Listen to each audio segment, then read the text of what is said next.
तो आज का हमारा इम्पोर्टेंट क्वेश्चन है क्रैम्प्स के बारे में। इसमें नाइट क्रैम्प्स के बारे में लोग पेशेंट ने पूछा है कि जब भी मुझे नाइट क्रैम्प्स होते हैं तो क्या ये sciatica भी हो सकता है, क्योंकि मुझे लेग में बड़ा शूटिंग पेन होता है। तो इसमें मैं आपको बता दूं, अगर तो आपको क्रैम्प्स की प्रॉब्लम है तो उसके काफी रीजन होते हैं। उसका एक रीजन होता है कि अगर आपको कोई मेडिकल कंडीशन है, जैसे हमारे आपको डायबिटीज है उसकी मेडिसिन चल रही है, आपको बीपी की मेडिसिन चल रही है, कोलेस्ट्रॉल की मेडिसिन चल रही है, उसमें इस तरह की प्रॉब्लम जो है वो ज्यादा देखने को मिलती है। या इलेक्ट्रोलाइट इम्बैलेंस है, आपका काम ऐसा है कि आपको जगह जगह अपना ज्यादा बैठना पड़ता है और आपका वाटर इनटेक कम है, फ्लूइड इम्बैलेंस है, उसमें क्रैम्प्स जो है वो ज्यादा पड़ते हैं। अगर इसी को ले लें कि ये sciatica कन्वर्ट हो जाता है, तो इसमें क्या होता है, अगर आपको sciatica की प्रॉब्लम है तो आपको सेम रहेगी, वो चलते हुए खड़े हुए भी प्रॉब्लम रहेगी। और दिन में आपको ऐसा नहीं होगा कि सिर्फ नाइट में आपको sciatica हो रहा है, इस तरह से नहीं होगा, क्योंकि वो होती है अगर क्रॉनिक केस में हमारी कंडीशन चली जाए। तो इस तरह से हमें ये देखना पड़ता है कि sciatica के उसके और भी साइंस आते हैं, जैसे हम एसएलआर टेस्ट देखते हैं, नर्व कंप्रेशन के बाकी चीजें देखते हैं।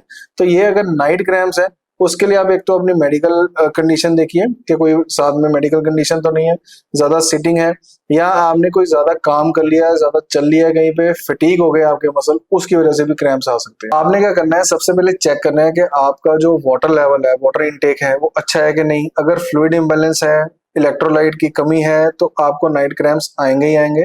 और अगर आपने एक और चीज चेक करनी है, अगर हम इसको sciatica से लेते हैं, तो आपने ये चेक करना है कि कभी हमें बैक पेन हुआ था कि नहीं हुआ था। और ये जरूरी नहीं है कि हमें बैक से लेके पूरे सेटिंग नर्व तक नीचे तक पेन हो, तो ये हमने जरूर चेक करना है।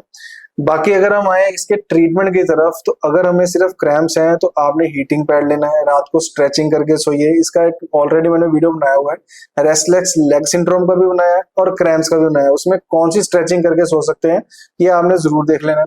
और आपको एक तो फ्लूइड इम्बैलेंस का मैंने बताया था, आप ओआरएस वगैरह ले सकते हैं। अगर आपको इलेक्ट्रोलाइट इम्बैलेंस है, पानी ज्यादा इंटेक कीजिए। पर अगर ये sciatica हुआ तो ये नर्व कंप्रेशन का पेन जो है वो डिफरेंट तरह का होगा, वो वेट डालने से कम नहीं होगा। इसके लिए हमें प्रॉपर ट्रीटमेंट चाहिए। तो आपने इसके लिए मेडिकल एडवाइस जरूर लेनी है, अपने फिजियोथेरेपिस्ट से, ऑर्थोपेडिशियन से जरूर कंसल्ट कीजिए।